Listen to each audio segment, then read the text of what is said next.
first day of kindergarten, Lexi's older brother, Frank, told her to go up to the biggest person and punch him. That way, that will show that no one can mess with you.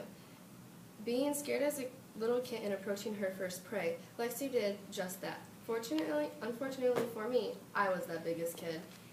But unfortunately for that, on the contrary, fortunately from that event, we've been best friends ever since. Throughout the years, many memories have came about. Sometimes I think she knows me better than myself. We've always been referred to the unbreakable two. One time I sneezed, and Lexi told me I was going to get sick. I told her, no, I'm not. And then the night came, and I ended up throwing up. She made sure to tell me I told you so. Come to find out, she threw up the night before and didn't tell me.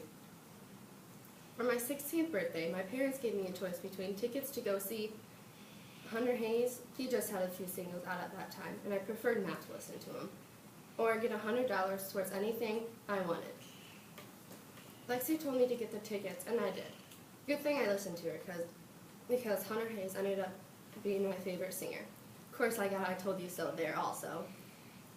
If we ever got mad at each other, we would fight, we would ignore each other.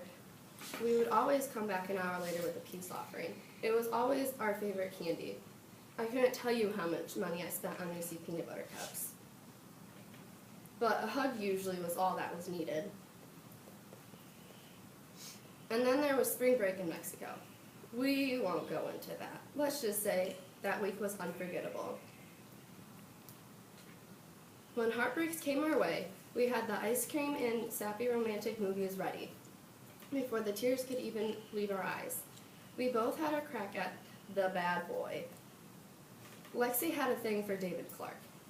David had the perfect hair, perfect body, perfect smiles. He grazed through college with the bare minimum. He was mainly there for the girls and the parties, and he was well known for that.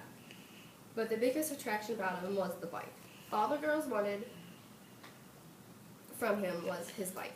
Luckily for Lexi, he asked her out. I told her not to go because she was just going to get her heart broke again, but she insisted the rumors about him were not true. The next morning I heard a knock. Before I answered the door, I went to the freezer and grabbed the ice cream. I made sure I told her I told you so. One day she met a lawyer named Kevin and instantly fell in love with him.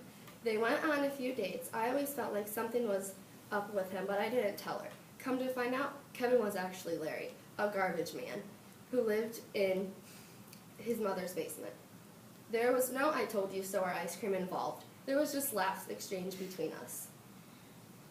6 months later, she stayed up late working on a presentation for the meeting that she was already running late to. Fortunately for all of us here today, she decided to stop and get coffee. If she wouldn't have stopped and got coffee, she wouldn't have ran into Joe.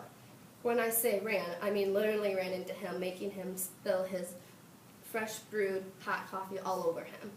Can you please raise your glasses with me and honor the marriage of Joe and Lexi?